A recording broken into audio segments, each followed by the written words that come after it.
Hello, everyone, and welcome to another episode of Channel 781 News Debrief.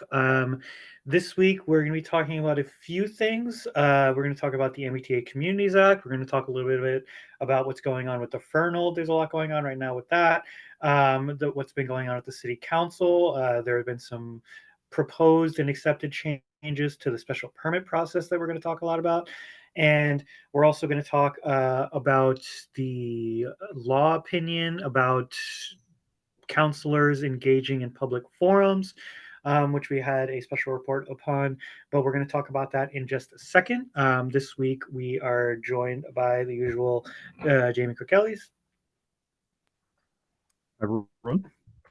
Tom Benavides, Hello. and joining us, recurring special guest Christine Mackin. Hello. So jumping into it, the law department legal opinion about counselors engaging in public forums. So I'm just going to hand this over to Christine. We did a special report about it, but Christine, if you could enlighten the folks about the history of our relationship with this, what happened, and then kind of what's been going. If folks remember, back in October, there was a dust up during the city council election where an individual counselor sent a request to the law department to provide an opinion on whether sitting counselors could participate in public forums or whether having multiple counselors comment on an issue could constitute a violation of the open meeting law. And our city solicitor, John Cervone, wrote an opinion that was delivered to the full council saying that city councilors should avoid participating in those public forums because it could be a violation of the open meeting law. And at that point, 781 did a special report where I came in and commented along with some other folks talking about what is the open meeting law, what's the history of it, what is it trying to do. And what we said is that our understanding of the open meeting law is that councilors can participate in these kinds of public forums because it's not a debate on a specific matter. It is a way of providing transparency to the public when they are ready to go vote. Unfortunately, several councilors used this opinion as a shield to avoid participating in these forums and presumably to avoid giving their opinion on issues that were important to some of their constituents in advance of the election. The reason we're talking about this again is because the Boston Globe wrote an opinion piece referencing this law department opinion. So they are saying that the first paragraph of the story is elected city and town officials need to be free to tell voters that what they would do if reelected. Unfortunately, some lawyers representing municipalities don't seem to understand that. Attorney General Andrea Campbell has issued guidance that should settle once and for all the unfortunate legal opinions that have chilled free speech around municipal elections. So that article came out on February 9th. And in it, the Attorney General points, or the editorial board of the Globe points to an update that the Attorney General made to an FAQ, a frequently asked questions page on the Attorney General's website. That update was made on November 9th, right after the municipal election. So it kind of flew under the radar until the Globe called it out specifically. The reason that it's relevant to Waltham is that Andrea Campbell basically is rebutting exactly what our city solicitor, John Cervone, said. She, or her employees, her office is saying explicitly on the FAQ page, the open meeting law does not restrict an individual's right to make comments to the general public, particularly as a candidate for office.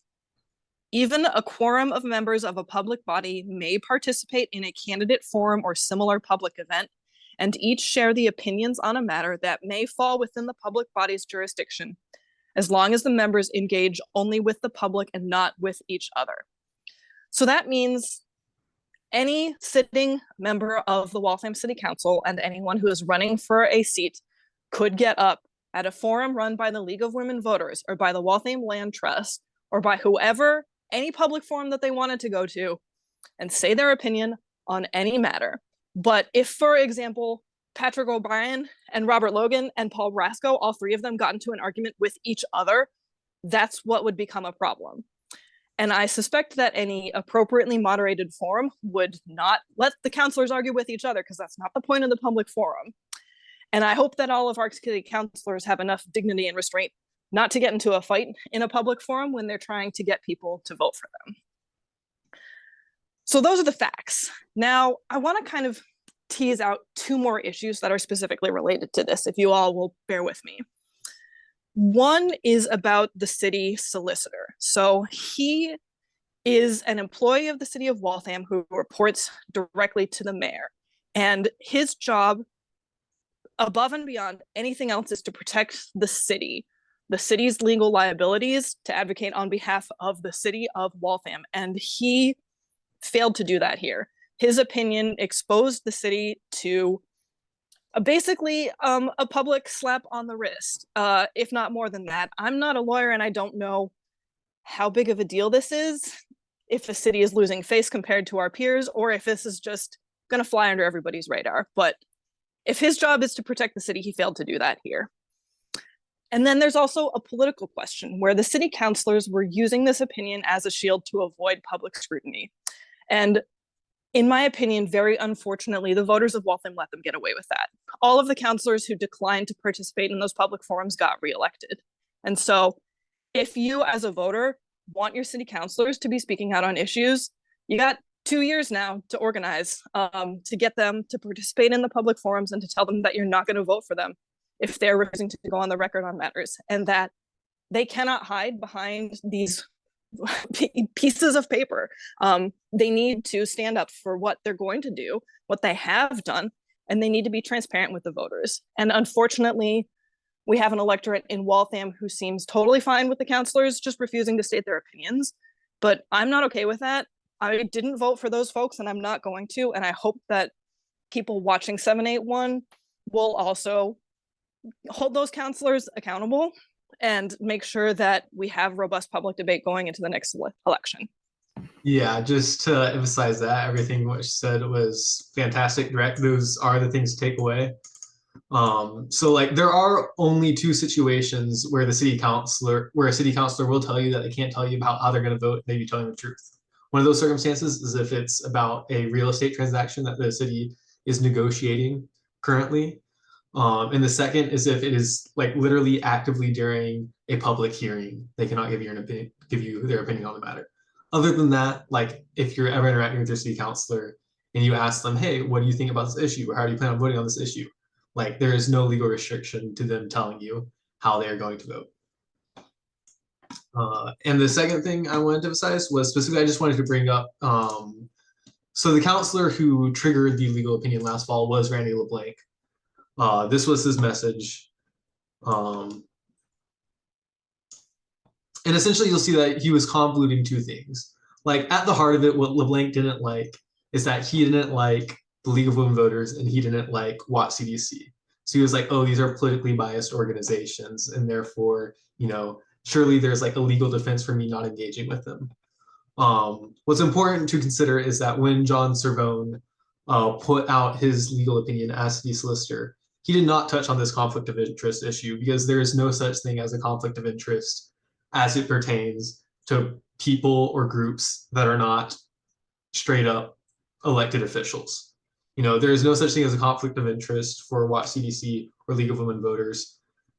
Councilors can choose not to show up to these forums because they don't like the political stances of these organizations, but that had nothing to do with the legal opinion. The legal opinion was purely a matter of the open meeting law and whether or not a quorum of city councilors sharing their opinions in front of the public constituted an open meeting law violation. Attorney Cervone had claimed that it would violate the open meeting law, and the Attorney General clarified that no, it would not. That's the weirdest thing I find about all this is that Randy LeBlanc emails John Cervone being like, hey, like, can we not do this for X reason? I'm a little concerned. And John Cervone comes back and says, and doesn't even mention is like, I actually have a lot of thoughts about this for Y reason, and which Randy didn't even ask for. And so not even being asked for this opinion that now puts Waltham in hot water is just very strange to me that I guess he had a lot of opinions about talking in public. So thank you, Tom and Christine, both for doing that. I guess a quick follow-up is, do you think John Cervone will A, apologize, B, resign? And do you think that the United States is going to invade our country to stop our interference in free and fair elections? I mean, fun fact, John Cervone actually isn't the city solicitor anymore. He did, in fact, step down. Not necessarily related to this. He's old. This is news to me.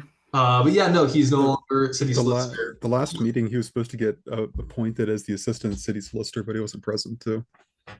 Mhm. But yeah, basically he's stepping down. Someone else is becoming city solicitor, and he is like interim assistant city solicitor in order to like facilitate the transfer of like who's running the law department. Interesting. Very Yeah. interesting. Was that in the works or not? I don't know. Man, I should have kept my ear to the ground more about that. That's news to me. Yeah. I think that's news to me too. I didn't know, I wasn't paying attention. I would have said I don't think we need to be calling for his resignation or his head on a pike or anything. But I do think we need to be holding folks accountable with our votes, like I said before. Interesting that he is stepping down now, but as I think somebody else said, there's he and a number of other city employees are approaching or at retirement age. And I think there's also a conversation worth having about the number of city employees who have stayed in their positions as the mayor has continued to serve a record number of terms. And when she eventually is no longer mayor, what's going to happen with some of those departments if people are stepping down or not, and what institutional knowledge is going to get preserved, and what kind of hangover we're going to have from the McCarthy administration when there eventually is a changeover. So I guess I would say congratulations to Solicitor Cervone on a long career, and I hope he enjoys the transition and a well-deserved retirement. He's a nice guy. I like him personally. He just didn't hit the mark on this law department opinion. Yeah, to be clear, actually, I really have not minded John Cervone that much. It definitely, like, I can't even remember the last time I thought he had a terrible opinion besides this one. But I'm excited to see the new city solicitor, whoever that is. That's so interesting to me. Anyway, besides the point, we're going to move on. Tom, I think you wanted to update everyone about what's been going on with the MBTA Communities Act, what's going on in the city, and then if you wanted to talk about what y'all are up to as well in response to that. Yeah, so for those who do not know, there is a state law called the MBTA Communities Act.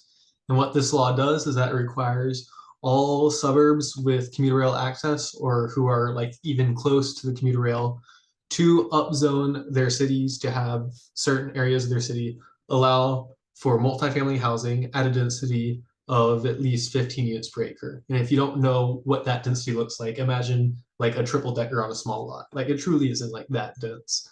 But nonetheless, the suburbs are indeed riding over it. Milton recently voted to not comply with the law, and then immediately got a lot of state funding revoked for a seawall. So that's a big deal. And also, but that's because Milton has access to rapid transit via the Red Line. So their deadline was last year.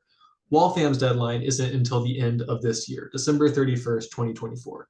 So Waltham needs to rezone to allow for dense housing by the end of this year. And that's a really big deal because if you don't know the current status of the housing crisis in Waltham and just in general Massachusetts and the United States, we are in a housing crisis. We have really expensive housing, and it's largely driven for like Waltham specific numbers. You know, from 2010 to 2016, Waltham really developed the 128 corridor, built a ton of jobs, like 11,000 new workers moved to the Waltham area and surrounding areas to work here. But in that same time period, Waltham only built 500 homes, and 11,000 people can't live in 500 homes. What happens is either these people have to live really far away, commute long distances, which contributes to climate change and like is really bad for traffic, or they live here and have to displace people who currently live here because just get pigeonholed. There's not that much housing. There's not enough housing to go around. So this is a really big effort on the part of the state to force cities to upzone, build more housing, and to help mitigate these harms. And up until now, we've only heard hostility from Waltham city government. But this will be discussed at the next city council meeting. Mayor McCarthy sent out a letter saying that she has started like ideating with certain concepts to abide by the MBTA Communities Act, which is really good news. Previously, the worry had kind of been like, is Waltham even going to comply with this law, or are they going to try to break the law and like get into a legal battle with the state of Massachusetts? This is a good indication that that's not going to be the fight that's coming this coming year. This is a good indication that Waltham will be rezoning. It's just a matter of, how much housing we get, whether that housing is affordable. So with that in mind, I'm a member of Waltham Inclusive Neighborhoods. We are a pro-housing group in Waltham. Very excited about this. We will be sending emails and talking with our city councilors. If you care about the housing crisis and want to contribute, please reach out to your city councilor as well, and the mayor, saying that A, you support more housing, and B, quite importantly, this is going to be discussed in city council in a committee. We do not want this going to the master plan committee because we have a December 31st deadline. And as folks who watch this show know, the master plan committee does not meet very often. In fact, it has only met once in its entire 3-year existence, and that was last May. And it was not even televised. It was announced 2 days before, and no one recorded or saw the meeting except for the people who attended the meeting. So A, please contact your councilors and mayor in support of more housing. B, please tell them that we don't want this issue going to the master plan committee for it to languish in obscurity. Please tell them that a televised and regularly attended city council committee would be much better, such as Committee on Economic Development or Ordinances and Rules. And then third, if you care about affordable housing in particular, please tell our city councilors to also conduct an economic feasibility study, which will tell us how we can make the finances work to where these new developments can also produce affordable housing at a level of affordability that will just get deeper and deeper the more and more we adjust the levers that Waltham has control over as a city to adjust the finances of private development. For example, if we reduce parking minimums, parking costs like, $15K per parking spot to construct. That's a lot of money. If you reduce parking minimums, that's $15K that can go towards subsidizing affordable housing. If we reduce impact fees, that's more money that can go towards subsidized housing rather than just being spent in the permitting and development process. So yeah, those are the 3 things. Please contact your city councilor. More housing, master plan committee bad, economic feasibility study for affordable housing good. And that's my spiel on the MBTA Communities Act. Things are moving forward. Things are happening. So thank you for that. Yeah, I'm very interested. I did read this, but it didn't occur to me that they would be talking about it at the next meeting. And I'm very curious to see if the language of city councilors has changed, because for those that didn't watch the meeting, I've been watching these city council meetings habitually for a long time now, and I don't think I've ever heard just like a consensus of just like the most angry they've ever been at a proposed thing. The state coming in and telling the city council what to do. Kathleen McMiniman, the dean of the council, was talking about just resisting by any means necessary. So now that it's calmed down a little, I'm curious, especially that the mayor seems to be on board with it. I'm curious to see how the language has changed. Yeah. Based on the discussions around the special permit process, which we will be talking about soon, Kathleen McMiniman did take that time to get angry a bit right in the face about housing development. She definitely hasn't softened up. Housing will likely be zoned for and built over her dead body. Like, she truly hates new housing. But everyone else is persuadable, so please reach out to your city councilors. Because yeah, previously discussions have been tense and anger fueled. But the mayor sending out this letter asking for productive conversation is a pretty big shift in tone, which is good. Okay, and now joining us is our old comrade Josh Castor to chat about what's been going on at the Fernald. So hello, Josh. Hello, good to see everyone.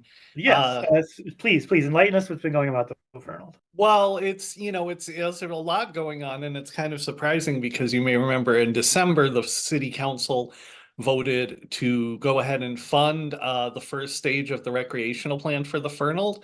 And the three councilors who voted against it, two of them are no longer on the council. So it didn't seem likely there was going to be any change, and it seemed like maybe that was the end of the story.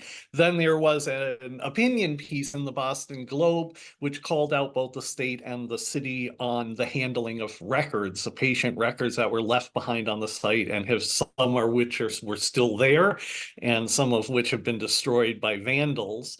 As a follow-up to that, not long after that article came out, the state did send someone over to pick up records. I haven't seen this in writing, so I don't have any details on did they get them all or where did they bring them, but I've heard from multiple people, including former Councilor Darcy, that did happen. The state did come by and pick up some records. Then there was an editorial from the Globe editorial board calling out the city on basically allowing the site to fall into disrepair, allowing the 60-something buildings that were on the site to get to the point where most of them are probably not reusable. And then there was this community meeting this past weekend. So these are called the People's Fernald meetings. This is organized by a group of people that includes Councilor Bradley MacArthur and former councilors Darcy and Paz, but also working as private citizens along with some other volunteers to make these happen. And the idea was to have an opportunity to talk about the Fernald outside of the city council's regular process, which has not allowed any public comment since at least December of 2020. And 60 people came to the meeting. I saw the sign-in sheet. 60 people were there, and it was a mix of neighbors who were concerned about all the things neighbors are usually concerned about, plus other people who have heard about, who have a personal connection to the site and are concerned about the memorialization of it, as well as there were people there from other communities who had experience reusing sites with problematic histories in other communities, and they wanted to help. And so there was a presentation by Councilor Darcy where he went into detail on what's been going on recently with the site and the city. Jamie was there and recorded it, so you can find that presentation and the whole meeting on our YouTube. And there was a lot in Darcy's presentation, but one key thing I want to mention was the CPW, the Consolidated Public Works Department, is now using a portion of the Fernald land for waste management, meaning when they have to dig something up, the dirt has to go somewhere, and so that's now going to the Fernald. But he also pointed out a number of resolutions that were made by the city council about what the council wanted to see happen with Fernald that are not incorporated in the current plan. One of those is there's a big hill called Owl Hill, and the neighbors really wanted that to be an open use field where I didn't know this, but I guess most of the athletic fields in town are for one specific sport. There aren't a lot of spaces to use for like flying a kite or just, generic outdoor activities. So the neighbors wanted it to be used for that, and Councilor Darcy, when he was a councilor, got a resolution passed, but that's not how it shows up in the current plans. It's going to have amenities that are for specific sports. There was also a presentation by Bryan Parcival, who was the person who took the pictures that showed up in both of those Globe articles. And he was part of a team that was hired by the city when the land was purchased. It was a condition of the purchase that the city would conduct a recordation, which is a documentation of what was the state of the site when they got it.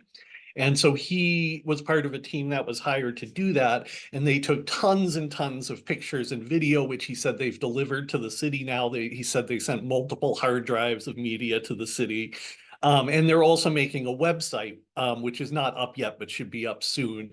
And his presentation was very interesting in a number of ways. First, he had maps showing how many buildings were on the property, how many were reusable at the time it was purchased. And he's not an engineer, but he's saying this based on appearance, right? And how many are reusable now, which is a very small number. And it was really, kind of shocking to see. And he had images of a particular building, an office building that, from what he showed, looked very reusable. The lights were still on as of 2019, and now it's probably not reusable at all. He explained that there are hundreds and hundreds of trespassers on that property, especially during the lockdown in 2020. There were people coming from other states because this got out on the internet as a creepy place. And so they want to go to a creepy place and break shit. And so it became probably the most popular tourist attraction in Waltham, even though it's illegal to go there. And he said at first he was calling the police every time he saw trespassers or vandalism, and that ended up being like 3 or 4 times a day. So at some point the police asked him not to do that. So about the vandalism, the people who were there who have experience, reusing properties, the best way to prevent vandalism is to make it open to the public. That when the public's using it, vandals are less likely to target it, and if they do, it gets reported quickly. People who get used to using the property or want to stand up for it, and so that if the Fernald had been open to the public earlier on, that might have prevented this. And opening it to the public is not a small thing. There are some dangerous areas that would have to be fenced off, but if that had happened already, we might have avoided this. One of the amazing things about that meeting, I've seen some criticism, I've seen some comments on social media lately, talking about that, people who care about certain issues in Waltham don't really care about those issues. They just hate the mayor for some other reason and are looking for issues that they can criticize her on. And I wish those people had been at this meeting to see how untrue that is about the Fernald. So Fernald's been and the farm are the examples they bring up of that. There have been 5 different citizen groups since 2010 who came together on their own to try to do things with the Fernald that the city wasn't doing, trying to do community processes to come up with a plan. And there were tons of people at this meeting who just wanted to help out with different aspects of it that they cared about. They weren't there to complain, they were there to get involved. And it's just to think about, what if we had a government that knew how to capture all that energy and get all those people involved from the beginning, whereas inevitably what ends up happening is they end up feeling like they're the enemy because they're trying to make something happen. And so that was a really cool thing about the meeting. And then on Tuesday night, the city council voted to have a public input session, and I have not seen that meeting yet. So Jamie's, I think, can say more about what happened there, because there were actually several things on the agenda having to do with the Fernald. But that's a big deal because, as we know from our 2 years or so of following city council, it's extremely rare if the mayor is trying to push something forward that the majority of the council will do anything that could slow it down in any way. So the fact that the majority, and this was Councilor Bradley MacArthur's motion, and apparently the majority passed it, which is surprising, but it's awesome. So now, a public input session is just an input session. The mayor and council don't have to do what the public asks, but at least there is a public process, which is what people have been pushing for a long time. So that's really a big deal. And I'll hand it over to Jamie. Can you tell us more detail about what happened at this week's meeting? So I'm going to throw the agenda up on screen in a second here. Basically, there was a bunch of acceptance of states' names for the properties of various buildings, which basically were all accepted. The one exception on that front was the state's name for the administration building. And I think this had actually been mentioned in that meeting as like a contentious thing, but it was going to be named for adding the names of Dr. Howe, Jarvis, and Fernald to it. And everyone voted yes for that except for Colleen, which I think was probably because of the action on that meeting. She had put forward a request for a citizen input meeting on the use of the property in general, and that had pushback from councilors McLaughlin, Durkee, and Vidal. Surprisingly, one of the yes votes was Brasco, and a lot of people followed on that, specifically interrogating the costs associated with handing all these properties over to the rec department and like what the plan is and things like that. So that was good to see. And I'm going to put a clip in here of Councilor Durkee being very annoyed about the fact that he had to listen to citizen input meetings back when they were having master plan meetings in 2021, and like just extremely annoyed that he might have to listen to what other people think about this property when he knows that they're going to do whatever they want, whatever the mayor wants anyways. As far as I sit on the master plan committee, I did not see 15 councilors at all 9 or 10 master plan committee meetings. There have been by ward public input meetings. The idea that there hasn't been an opportunity for public input is absolutely asinine. I sat there with the at-large councilor from Ash Street, at-large councilor from Linden Circle, I believe the Ward 7 councilor. There has been at least 10 and other groups. I've heard multiple suggestions for input at this site, and I agree. I sit on the master plan committee, been to a lot of the meetings. We can get a plan, but there's been no shortage of input. The input is not what's missing. We had an election, and the person who makes that decision is the executive branch. Whether you like that decision or not, who got elected, that's fine. I'd love to see a Olympic-sized swimming pool there. Do you want to hear me speak for 5 minutes on an Olympic-sized swimming pool? Probably not. There are dozens, if not hundreds, of good ideas. Someone has to make the final decision. That decision was made in November. If you're interested, we're going to have, I believe, one more citywide master plan input hearing. And if you're really that interested, please come on down. I've missed one. I've been to probably 10 of them. But no one in this room can say there hasn't been an opportunity for public input. I heard multiple inputs on the Fernald. Thank you.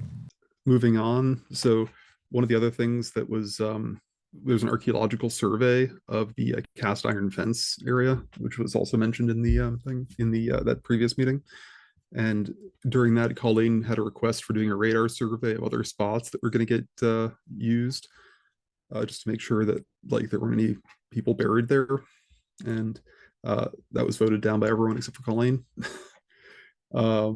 Aside from that, the usage of the site for the MWRA tunnel, which is like the southern portion, which you can put a picture up of, for like trucking out tunneling materials, that was tabled for further discussion.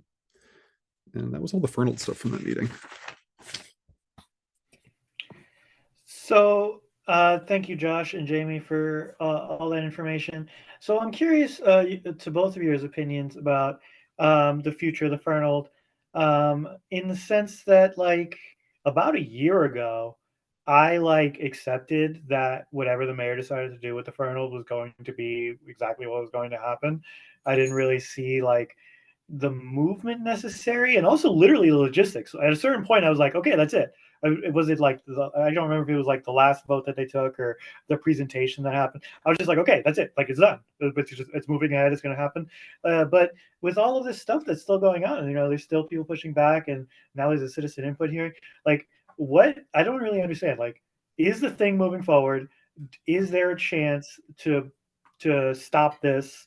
Is there a chance to edit it? What's the public participation in all of this? No, to be clear, one of the things that's like one of the main things that was getting the rec department director was in for this, and that was because some of the buildings getting like some of the only buildings remaining that are usable were basically getting transferred to the rec department for use as like offices and school rooms and for like the summer programs and stuff like that. And it sounds like that's what they're trying to say that they're going to do with those buildings as their plan moving forward. But like Josh had mentioned, like there were a lot more properties on this. There were a lot more buildings on this property that were usable when this first was handed over. And if they had taken like just basic steps to make sure that like people weren't vandalizing them, aside from stationing cops there, which apparently is completely insufficient, based on the outcome. Like, we could have had a Metfield State, for example, where it's like not completely trashed, even though the buildings haven't actually had any major work done on them. Yeah, I think that's a good question. Like, can anything really change at this point? As of December, I kind of thought it couldn't. But there's a bunch of ways that it could. One is the fact that the councilors were willing, the majority of councilors were willing to do an input session, means they have some kind of doubt about moving forward with this. And is it enough doubt that they'll actually make major changes to what the mayor wants, or push back in a major way on the mayor and make her propose something different? Probably not, but there could lead to small changes. The other thing is that the state of Massachusetts has an interest in this, because the state of Massachusetts ran the Fernald and is responsible for what happened there and has an interest in how it's remembered.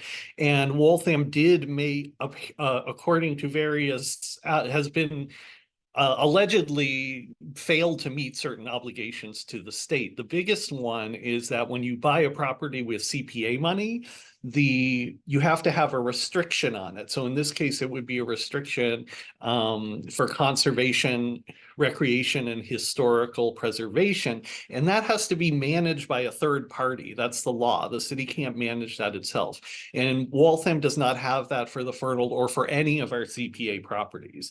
And the mayor did start the process of putting a restriction on one piece of the property, but that's like one first step. And it's so if the state, I don't know how the state enforces the CPA, but if the state got involved in demanding that restriction happen before this goes forward, that would delay it by a lot, because the Fernald is actually the biggest property ever bought with CPA funds.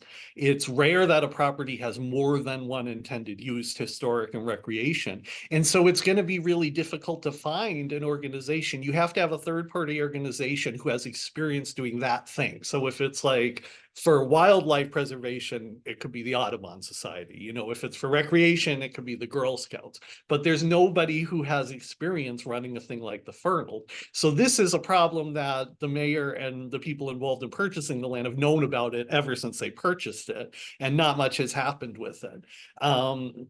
There were several other things. So according to the op-ed, Waltham also made a commitment to hire a private security company to protect the site and did not do that. And there's a petition asking the Attorney General to investigate this.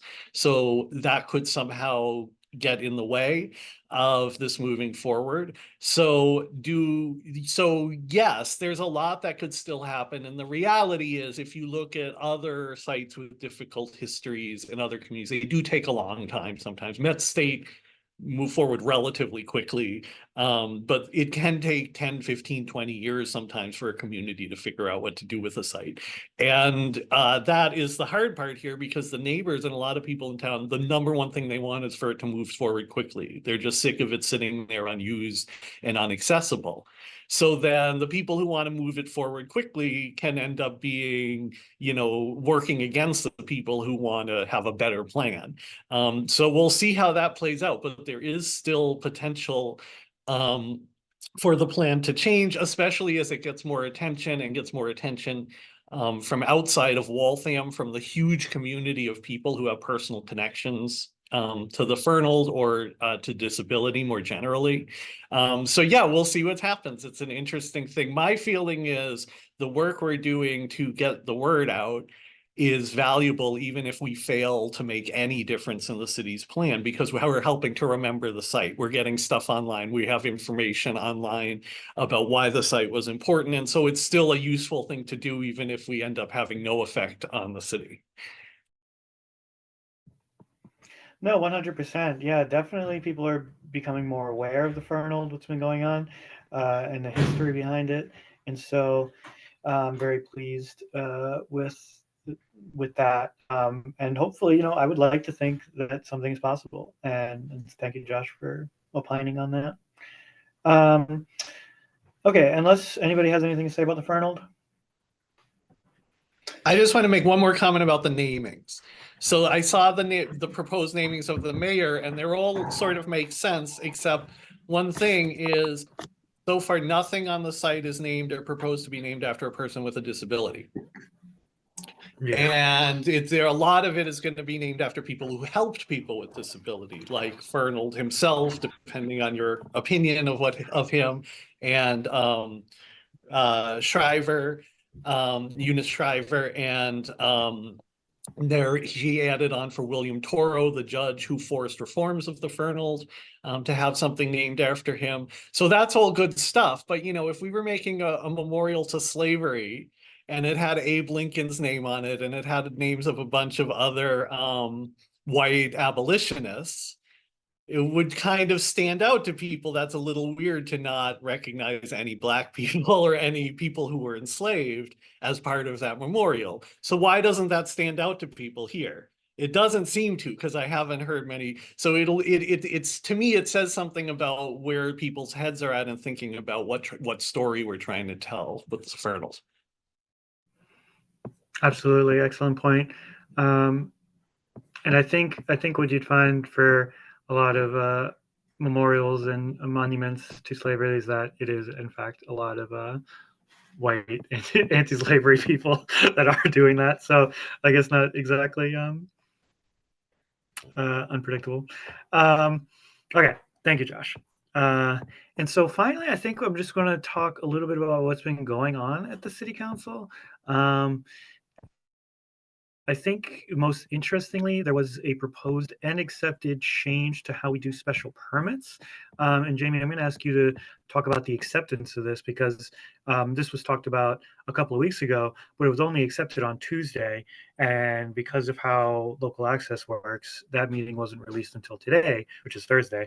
So I actually haven't had a chance to watch it, but Jamie tells me that it was in fact accepted. So you'll have to tell me a little bit about that. But I wrote up a whole spiel here. This is a page and a half, so you can listen to me talk for like 5 minutes. Special permits. So a couple of weeks ago, there was a change in the way that we do special permits in the city that was proposed. I don't know how many folks are going to find like this, like going back and forth, a little interesting.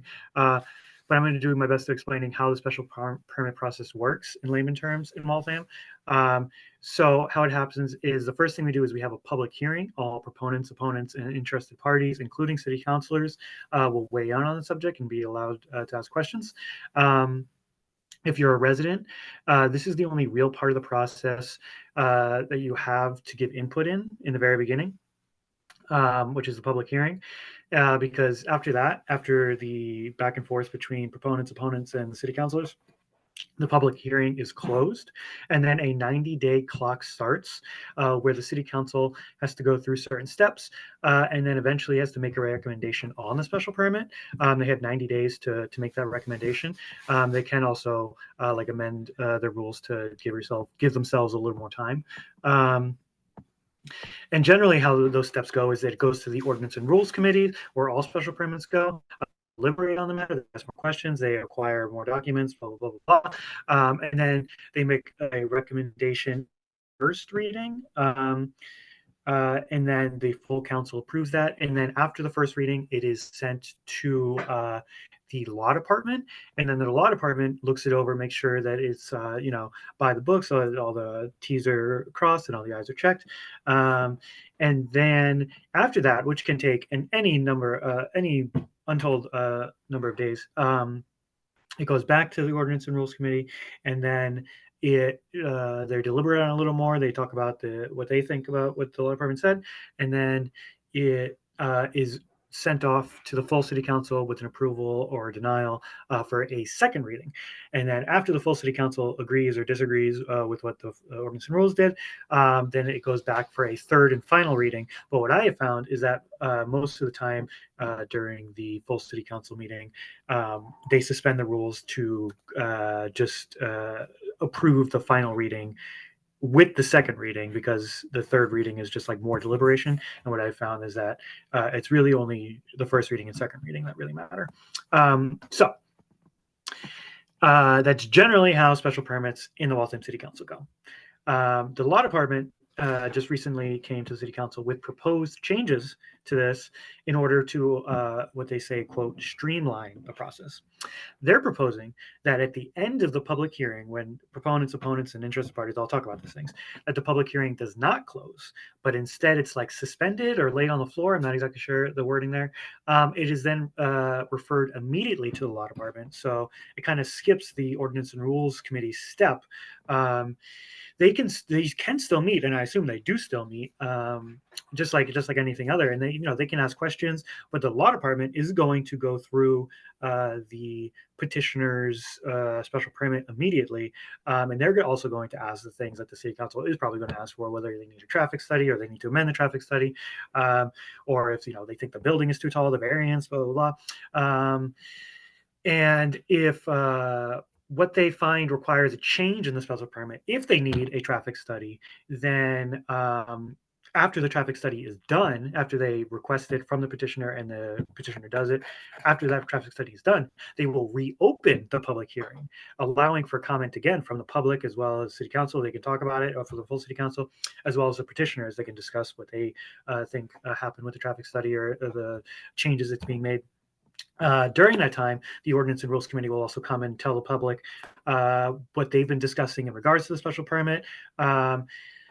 And only when the law department says, like, okay, we're all set, only then will the public hearing officially be closed. And so this does give the opportunity for even more than just that follow-up again. It does, they could do this 2 or 3 more times, but probably, I assume, only once is necessary, but it could, potentially infinite number.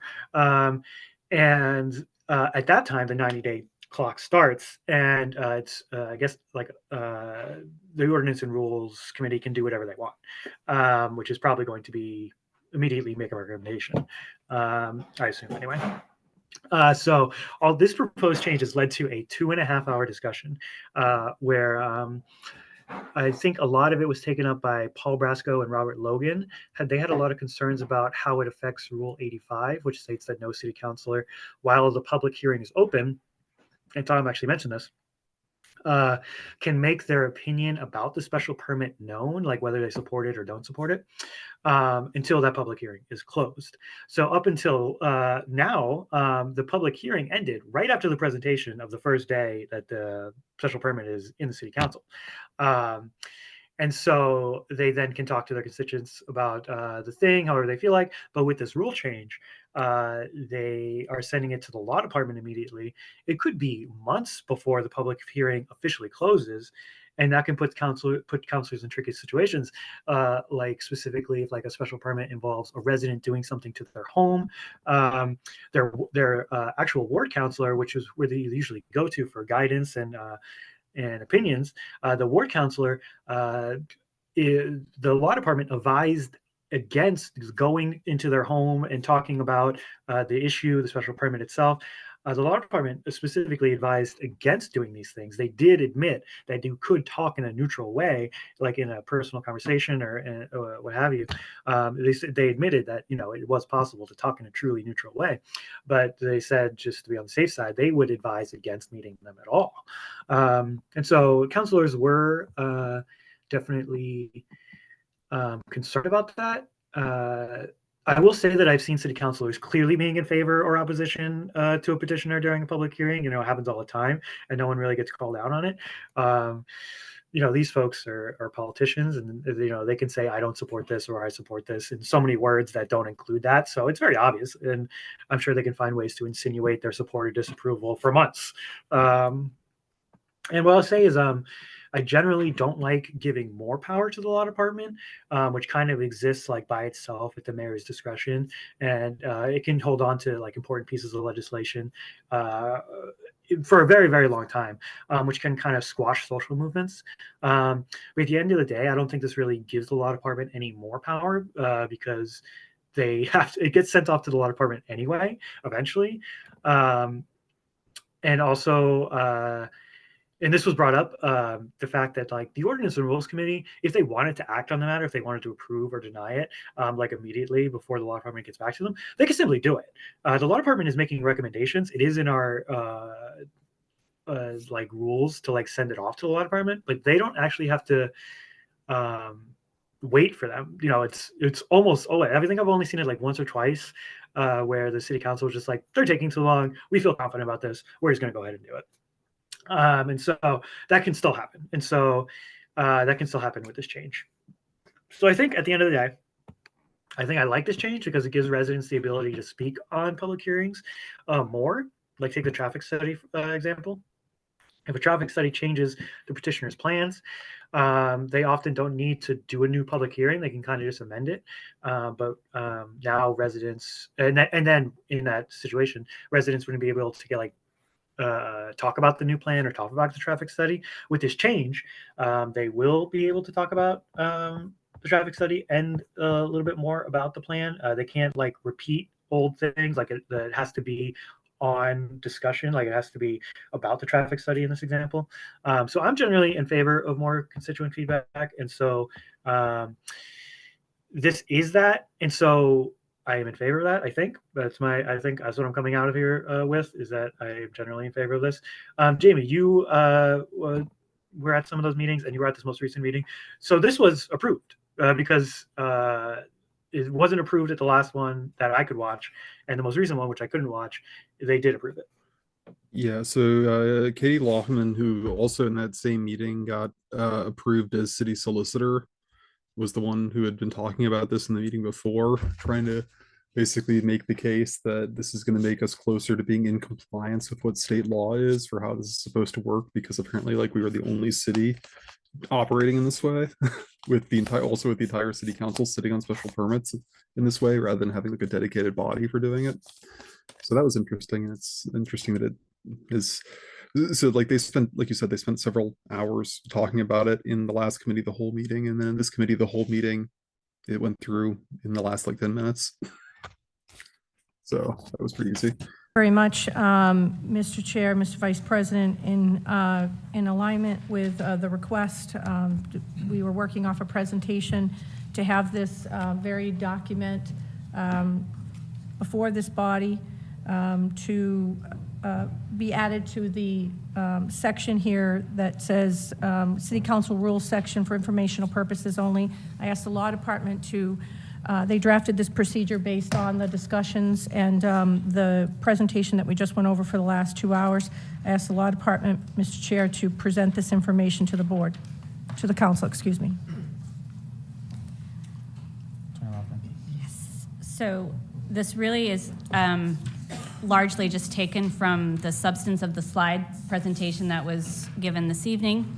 And it provides that there would be a motion to amend the informational purposes only section of the City Council rules to add a new section entitled Policies Governing Special Permit Public Hearing Process. And the policy would be as follows. At the end of the first night of the Rule 86 public hearing process, the following motion shall be made.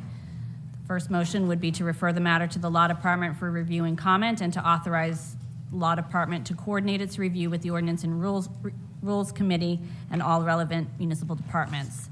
Second motion would be to refer the matter to the Ordinance and Rules Committee, and the third motion would be to continue the public hearing to a date and time certain of the full City Council, date to be requested by the Chair of the Ordinance and Rules Committee as part of that motion.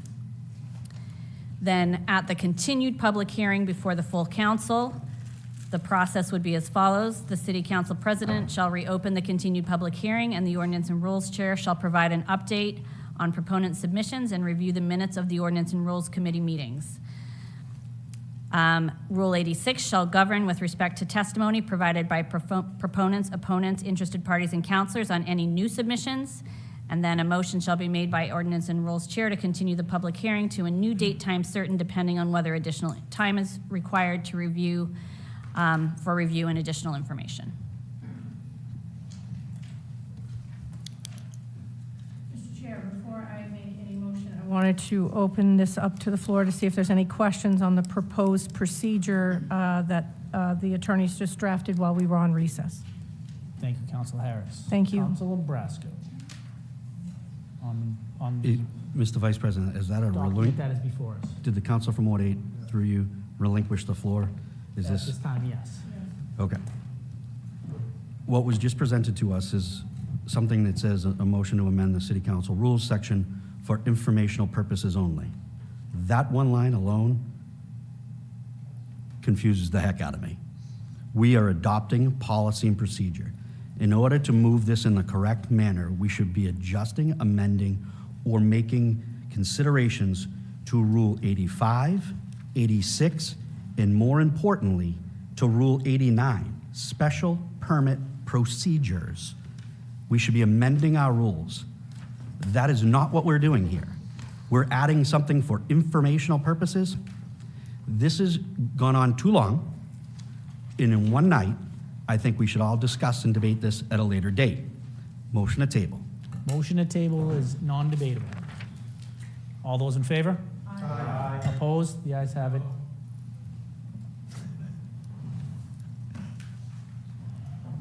The ayes approved. That is, motion is tabled. Thank you very much, Mr. Chairman, Mr. Vice President. I make a motion to take off the table Law Department recommendations for special permit procedure changes to align to Mass General Law, Chapter 48, dated 01/22/24. You've all heard a sense of that motion. On the motion, all those in favor? Aye. Opposed? The ayes have it. I make a motion to hear from off-committee member Attorney Loffman. You've heard a sense of that motion. All those in favor? Aye. Opposed? The ayes have it. Ms. Loffman, good evening. Thank you for waiting that out. I know. You said you loved municipal law, so there you go.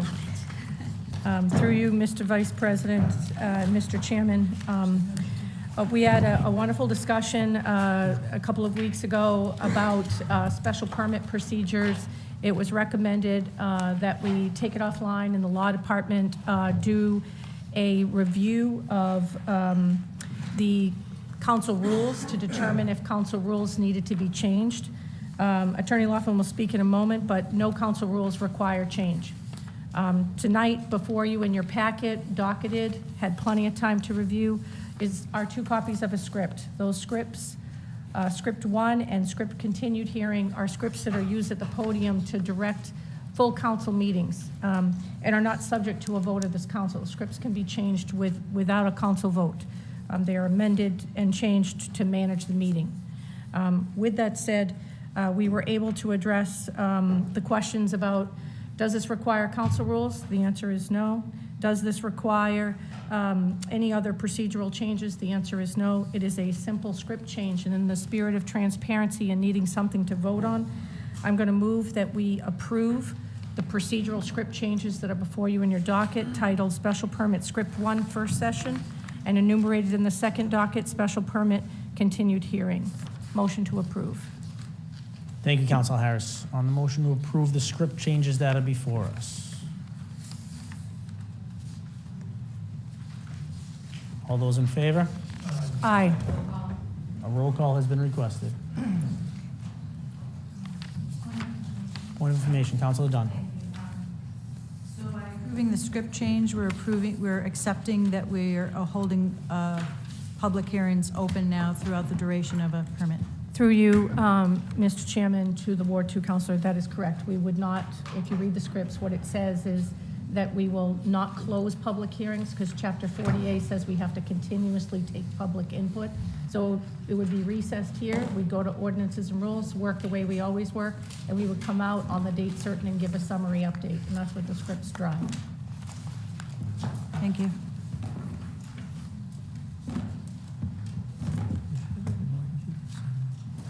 Councilor Harris, do you have that in writing you can send to the clerk? A motion? On the motion, yes. The A script motion changes are to here. approve these scripts. I'll give you these scripts, Okay. but it's a motion. I get that. Okay. I'll be glad to give them to you. Thank you. Mhm. And a roll call has been requested. Councilor McCarthy? Yes. Councilor Brasco? Yes. Councilor Dunn? No. Councilor Durkee? Yes. Councilor Hanley? Yes. Councilor Harris? Yes? Councilor Cates? Yes. Councilor LaFosse? Yes. Councilor LeBlanc? Councilor Logan? Yes. President McLaughlin? Yes. Councilor McMiniman? Yes. Councilor Stanley? Yes. Councilor Vidal? Yes. The motion is approved 12-1. Thank you very much. Councilor Harris, what is your wish with that? I I think the takeaway for me on all this is that, like,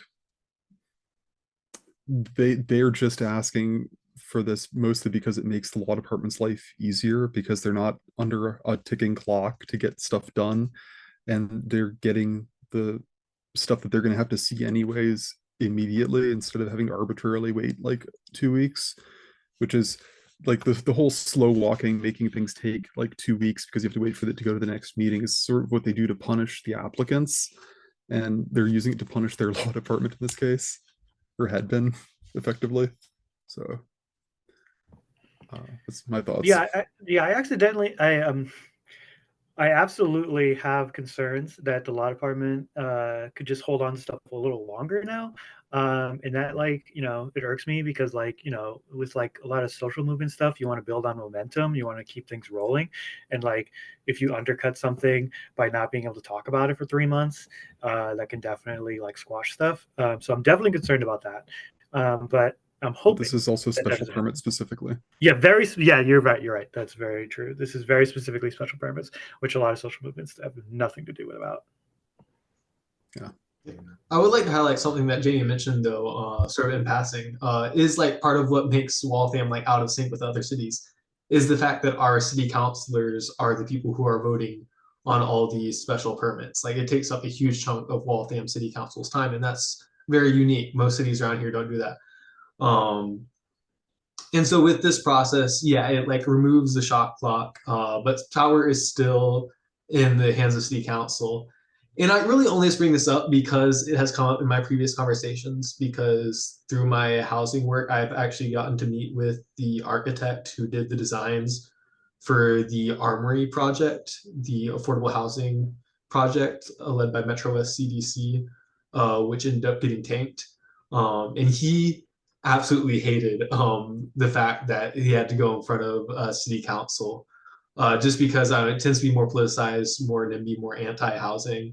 And I had no idea what he was talking about, but like hearing these special permit discussions and like I was like, oh, this is why he was like so frustrated by this, and that's what made Waltham unique. Like on top of all these changes that are happening, like most of the time it's not even city council dealing with this. Most of the time it is a dedicated body, such as like a zoning board of appeals, that's dealing with these special permits.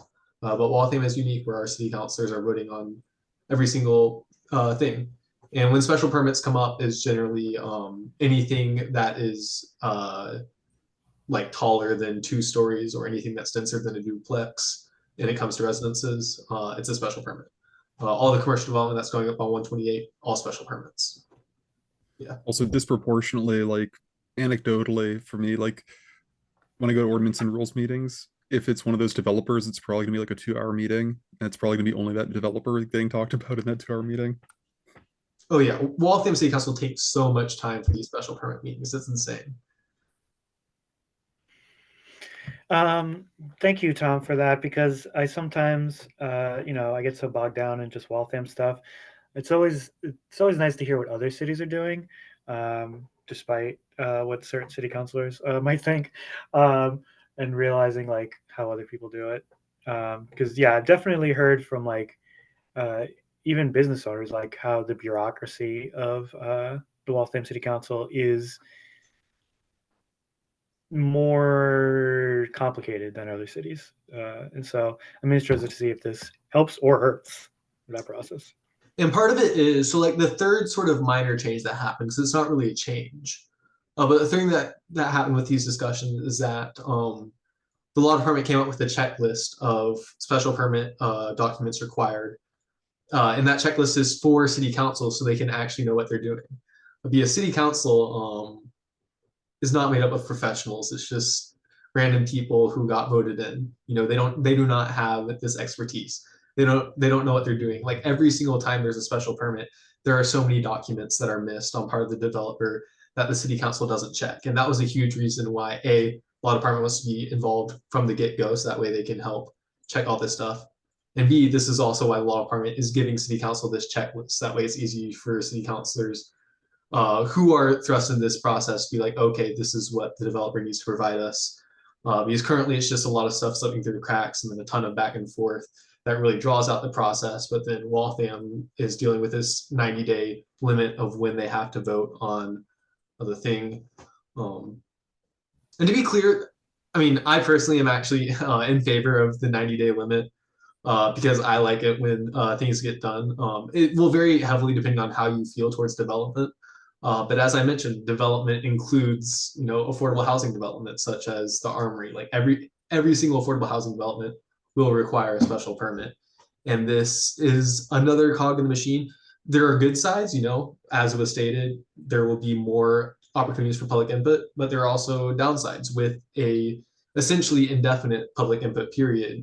City councilors can seriously delay projects. So it's just like a shifting in the power balance between city council and developers. I will say it will make it a lot harder to do things like what we saw in some of those cannabis shop public hearings, where it was back and forth week after week, where it'd be something comes up in one meeting, gets sent to the law department, you're waiting to hear from it, then several weeks later there's another meeting where they take some action where it then requires to make a change to the designs. You have to have another public hearing, which is another 2 weeks, and then before you know it, it's been 3 months. That type of stuff I think was happening even with that 90-day shot clock. So yeah. 3 months is more like 2 years. Yeah, exactly. Well, we voted in 2016, so we're heading on a decade at this point. I know. I was thinking about that the other day. It's insane. I would love to see the numbers on the amount of money that we could have generated for recreational marijuana in a decade almost.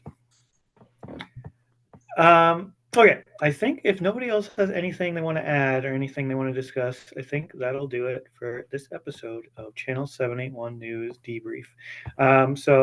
Once again, I always want to make a plug that if you're ever interested in getting involved in this project in any way, I implore you to reach out. We're always looking for people to help us come up with ideas for what we should be talking about, for watching these meetings. We would love to expand to school committee and other committees as well. If you have any interest in anything in the city, art stuff, I'd love to explore that more. Really, if you want to talk about stuff on air, we'd love that. But if you want to just talk about things just internally, we love that. Editing these videos take time. If you have any editing work, we'd love that as well. But as always, thank you everyone here for chatting with me and chatting with everyone, and thank you very much. Thanks, everyone. Good to see everyone. Bye everyone.